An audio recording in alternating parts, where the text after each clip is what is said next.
Baiklah sobat cerdas, video kali ini akan membahas mengenai kesebangunan. Nah, dua buah bidang datar atau lebih berpotensi sebangun apabila memiliki bentuk yang sama. Jika bentuk yang berbeda, sudah bisa dipastikan tidak akan sebangun.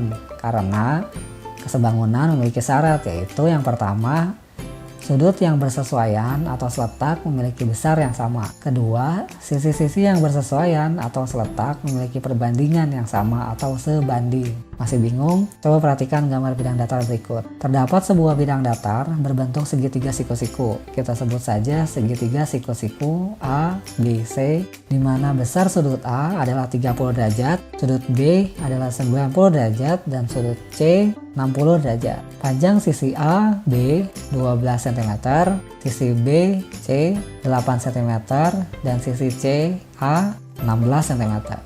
Segitiga yang kedua kita sebut saja segitiga siku-siku D, E, F, di mana besar sudut D adalah 30 derajat, sudut E 90 derajat, dan sudut F 60 derajat. Panjang sisi D, E 6 cm, sisi E, F 4 cm, dan sisi F, D 8 cm.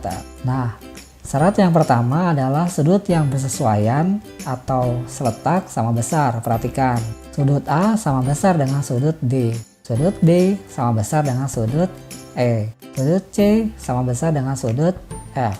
Berikutnya, syarat yang kedua adalah sisi-sisi yang bersesuaian perbandingannya sama. Sisi AB dengan sisi DE sama dengan 12:6. Kita sederhanakan sama-sama dibagi 6 menjadi 2:1. Berikutnya sisi BC dengan EF sama dengan 8:4.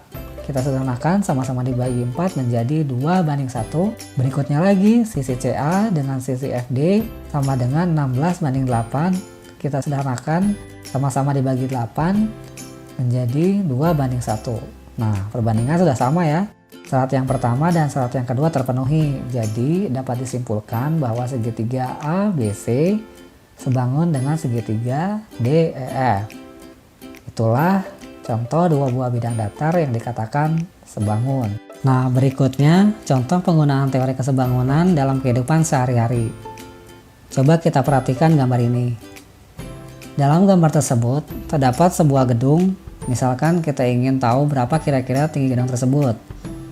Nah, kita dapat memanfaatkan teori kesebangunan.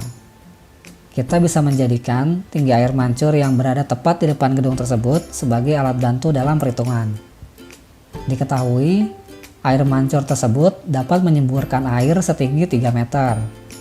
Kemudian, jarak dari posisi kamera ke air mancur kurang lebih 4 meter. Dan jarak dari air mancur ke gedung tersebut adalah 12 meter. Kita dapat menyederhanakannya menjadi gambar segitiga berikut. Kita sebut saja Y adalah tinggi air mancur yaitu 3 meter. Kemudian jarak dari kamera ke air mancur kita sebut saja A adalah 4 meter. Dan jarak dari air mancur ke gedung adalah 12 meter. Kita dapatkan total jarak dari kamera ke gedung kita sebut saja B yaitu 12 ditambah 4 meter sama dengan 16 meter. Nah, selanjutnya kita gunakan perbandingan pada materi yang telah dibahas sebelumnya, yaitu syarat yang kedua di mana sisi-sisi yang bersesuaian atau seletak perbandingannya sama. Berarti perbandingan X dengan Y sama dengan perbandingan B dengan A. Lalu kita gunakan perkalian silang menjadi AX sama dengan BY.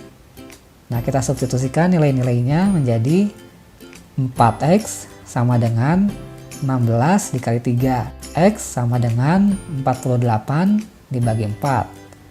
Maka nilai X sama dengan 12. Jadi dapat kita simpulkan bahwa tinggi gedung tersebut adalah 12 meter.